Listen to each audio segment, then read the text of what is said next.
Welcome back to another video here on the Floating Adventure YouTube channel. Thank you for joining me. Happy you're here. It's a little bit wavy out today on this water. So, holy Jesus. Yeah, a little bit choppy out today. Alright, I'm going to slow down a little bit. But today we're going to be doing some crabbing, just kind of a test crab, kind of show you what it's like. Yeah, these waters really picked up in speed. Look at these waters. Holy Jesus. Oh. Alright, I'm going to maybe hug the land a little bit better. I think we have some southwesterly wind blowing at us right now. We're currently heading south, so I'm gonna kind of go over here. It looks like the waters might be a little bit calmer, so yeah, let's go ahead and do that really quick. So like I was saying, we're gonna do some crabbing.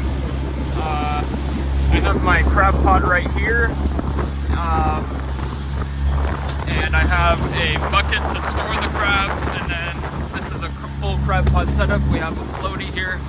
So I also have some, for bait, I'm going to be using raw chicken and chicken hearts, which are a very good combo. I've had some good luck with them. The first time I crabbed with this crab pot, I caught 12 crab. And I think 11 of them were Dungeness and 8 of them were keepers. And we're only able to keep 5 per day, so we had to throw 3 back in the water. But we're gonna head a little bit south here and take you to my crabbing spot, and see if we can catch anything. We'll see. Last time I went out crabbing, I didn't really catch much, so yeah.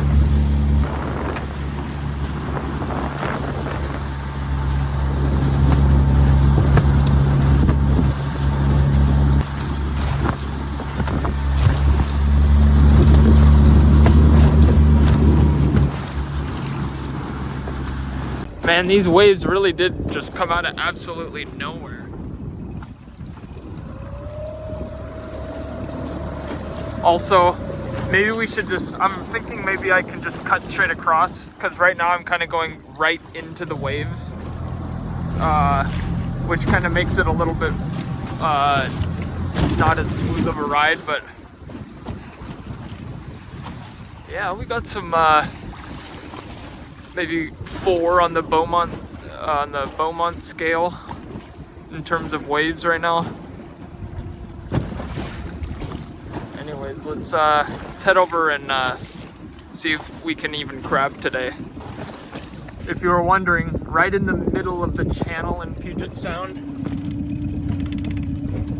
it doesn't even register. There it goes, 573 feet deep. Pretty deep right here. There's like sharks and whales and seals under us right now. As long as you don't think about that, then you're fine. But these waters are still kind of a little bit choppy. But I am currently heading over. This is the mainland over here. Over here is the island, Vashon Island. So we're coming back over here, hoping that there's a little bit of a break in the waves once we get over here. So let's keep on trucking on and see if we can crab. Well, my tripod that I was using broke even more. As I was trying to adjust it, it just snapped off, and one of these legs snapped off earlier. So I definitely need to get some more camera equipment. I talked about that in the last video. But this is, I'm gonna set up my crab pot, show you guys kind of how I've been doing it. I actually removed the seat here, and it gives me a lot more room since I'm the only one on the boat today. Don't need that extra seat for now. But this is what we're using. We're using some very cheap, as cheap as I could find, chicken thighs, and also some chicken heart, which I think I talked about this last video. Yeah, these are chicken hearts, very gross. Alright, so what we're gonna do is I'm gonna cut this chicken open a little bit and immediately put the knife back, because the last thing I'd want that to do is puncture my boat. Open this, and right here is a little door that allows you to gain access inside the pot. This thing here is where I'm gonna store the bait. So this is very gross, really nasty. But what I'm gonna do is just throw one of these inside of here, like so. Then the rest of this I'm gonna put back in the bag, save for another time. I don't have too much time, so I'm not going to be doing too much crabbing. Just maybe one pull today and see what I get, and then in the future we'll do some more pulls. The chicken heart is nasty AF. It's so sick, but this is what they like. So I'm going to get my knife once more and puncture a little tear in there. Place the knife back into the bag, and see if I can open this bag up of chicken heart. It's kind of not ideal that you can't close this bag, because now there's going to be open liquid everywhere, so they should have thought of that or something. But we're going to grab one of these hearts. Here's a chicken heart, which looks sick. And I'm gonna be washing this boat later, so I don't really care that it's like leaking all over the floor, right where the bait is. Grab a couple of these. Generally I like to populate it as much as possible. Alright, so I think this will be good enough for now. Okay, so now that the bait is inside of the trap, I'm going to close this trap. There's a little bungee type thing. I'm gonna get this, there's a little hook, I don't know if you can really see that, but we're gonna hook this back and do it as tight as possible.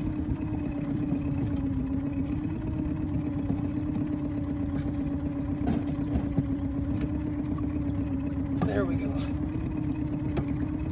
This, you can fold this and then maybe get it a little bit tighter. Okay, good. Now we're gonna get the rope ready. Alright, now that we have the crab pot ready to go, we now need to find our depth. So I know that I have 75 feet of line, but another factor I have to consider is that the tide right now is going up. So I need to be in a shallower spot than my current line is worth. So my line is 75 feet, maybe I'll drop it in about 50 feet, 50 or 55 feet. So that means we're going to go a little bit closer to shore. And as you can see, our depth is dropping a little bit. We want to be in around 50 feet of water. So about right here I can start stopping the motor.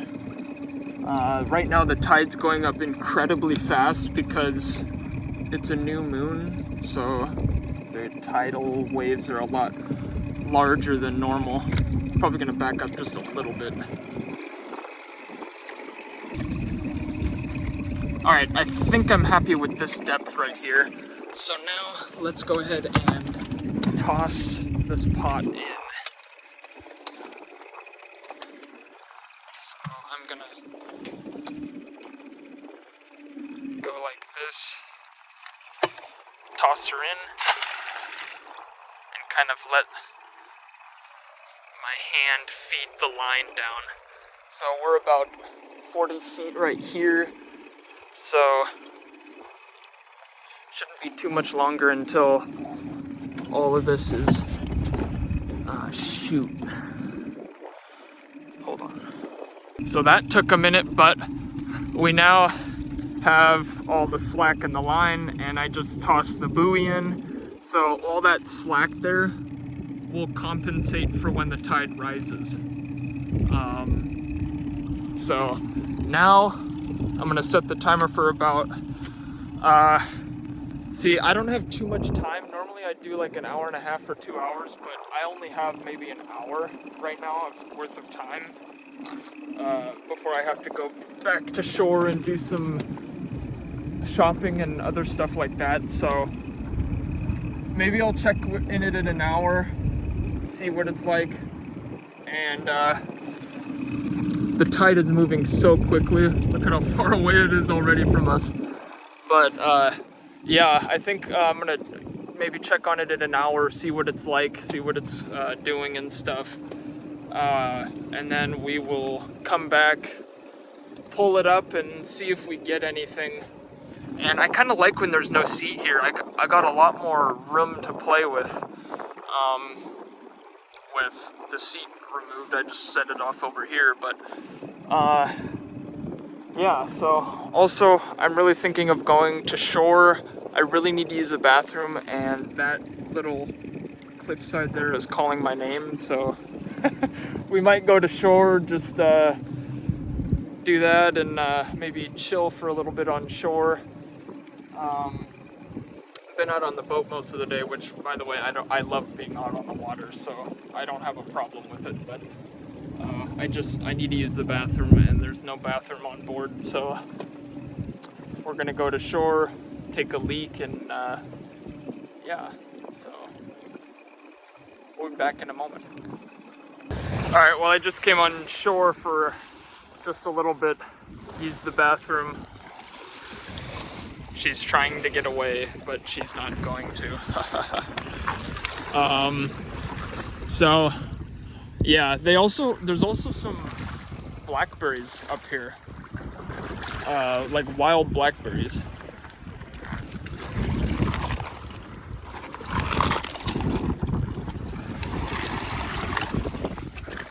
Okay, I'm gonna leave the boat here for a little bit because I did want to show you guys some of these blackberries that I've seen on this little beach here.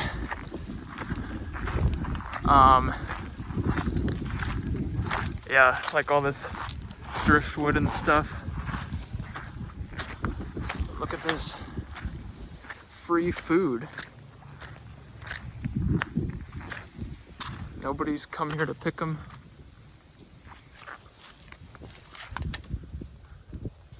Absolutely free. Pretty damn tasty too.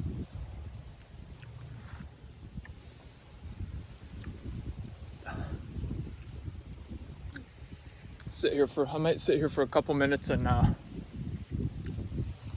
just snack on some blackberries. Look at all those ones right there.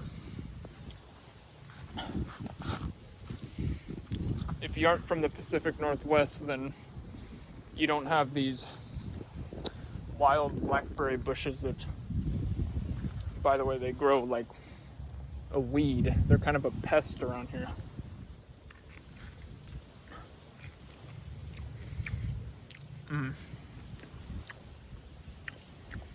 I'll cut back in a moment.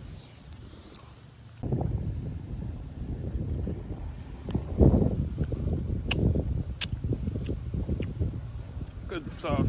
Man, that's a good snack. Kind of needed that. I was, after my lunch, still kind of hungry, so I kind of knew of this place. I knew that they had blackberries on this little beach, so I knew I wanted to come here and get a little something to eat. But I think I'm gonna go back on the boat and just kind of row around and kind of do some back exercises and relax a little bit. The beach is nice, but get back on the water and just kind of chill out. So yeah.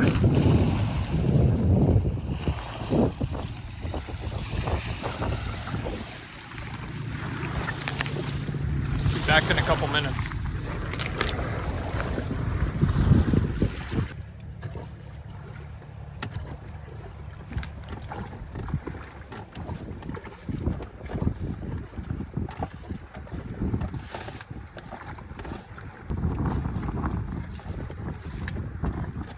A lot of current that's pushing me north. Trying to fight the current right now. Just doing a little bit of rowing.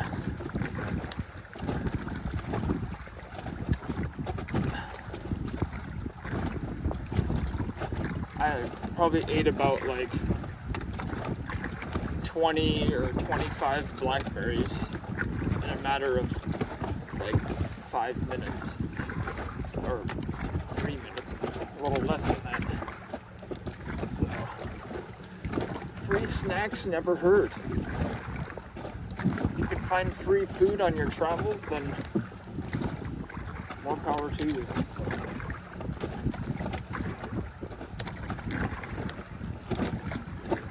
I think I'm gonna maybe go a little deeper, and then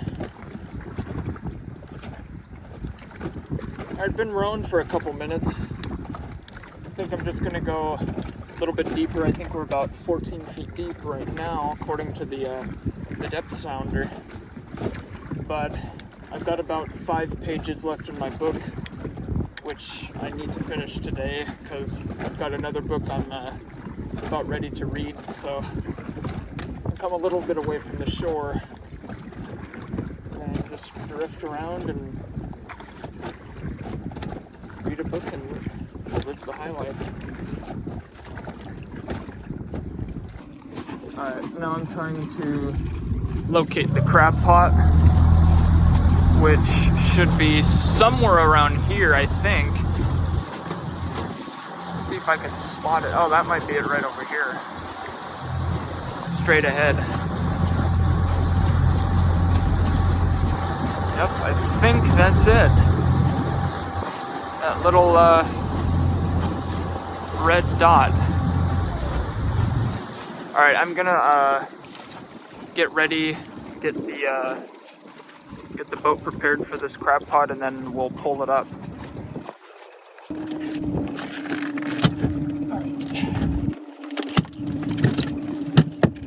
Pulling it up.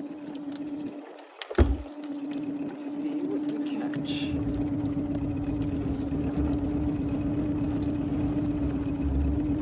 Always apply, once you start pulling, keep the tension in place. Don't allow there to be slack, because then the crabs can figure out how to escape.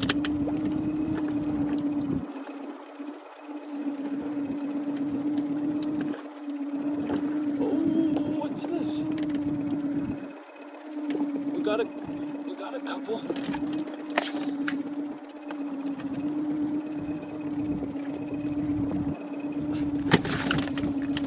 Look at that.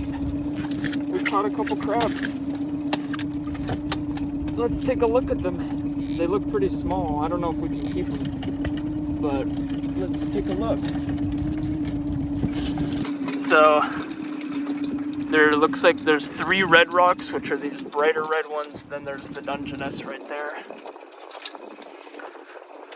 They're pretty active right now. Oh, bro got out.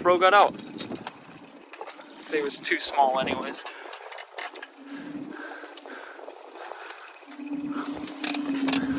Alright, I'm gonna let them kind of, what I normally do is let them kind of sit for a moment, and then they kind of calm down. And then I can measure them and see if they're keepers or not. So, kind of wait for them to calm down. This guy is trying to figure out his escape. No. Stay in there. This guy could easily, well, he's too small, but he could easily come out right now if he wanted to.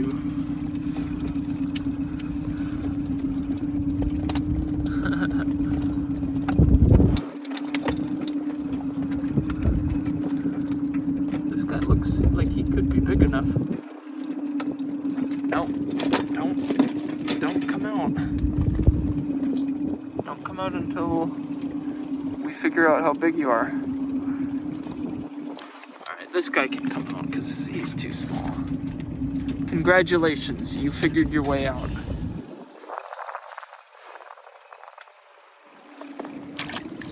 Deuces.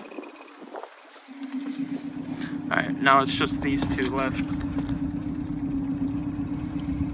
They look like they're calming down, so we'll measure them, see if they're worth it or not, and cut back in once I measure them. So inside of my marine box, I have one of these crab measuring devices here. So this measures the size of crabs. In order for them to be big enough to keep, they have to be 6 inches from shell to shell, from one end of the shell to the other end. So 6 inches, yeah, so we're gonna measure these guys and see how they are and see if they're keepers or tossers. Plus we need to check their gender and see if they're girls or something, so yeah.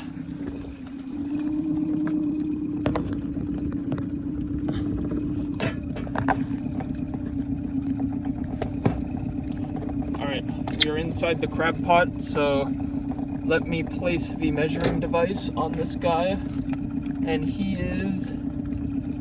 that's keeper. Bigger than the size. The Dungeness here looks a little bit too small, so let's take a look at this guy. Alright, let's see here. The verdict is not big enough, I think. I think he's just not big enough. Oh, he's just big enough, okay. Alright, so these are two keepers right here. I'm not sure if I want to keep the Dungeness though, because the thing of it is that every time you catch a Dungeness, you have to track it, and this guy is not worth wasting one of my trackings. He's not worth tracking, I think.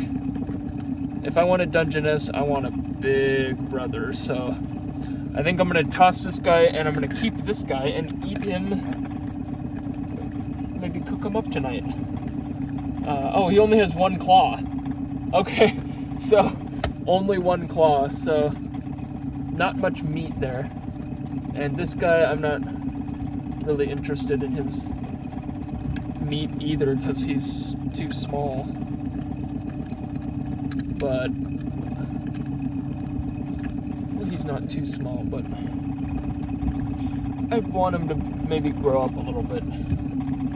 So, overall, not the best crabbing haul I've had. You know, the first time I literally caught like 12 crab. But this time, not too successful either. This is my third time crabbing. I might have to do some research and look at different areas around here and see if there's, you know, different areas that might be kind of nice around here in southern Puget Sound. Because, well, plus there's a lot of other crab pots, so a lot of people are harvesting right now. So, but two brothers are, brothers from a different mother are decent, so. Well, I think that'll do it for this video. I'm gonna get these guys, I'm gonna debate if I want to keep the Dungeness or the Red Rock. I'm kind of flipping back and forth, so I'll make a decision, and I'll put them in the bucket, and I'll put some seawater in the bucket and keep them in it, so then they can kind of, you know, have some salt water. But that'll do it for this video. Just a little crabbing adventure. First time here on the channel doing it. Still not the greatest at crabbing, you know. I mean, it's not too difficult. Just put some bait in, set the pot, and catch some guys. So, but other than that, I think that'll be it for this video. If you enjoyed it, then consider liking the video and subscribing to the channel. We've got more interesting content coming up in the future, so that'll be it for this one. We'll see you next time.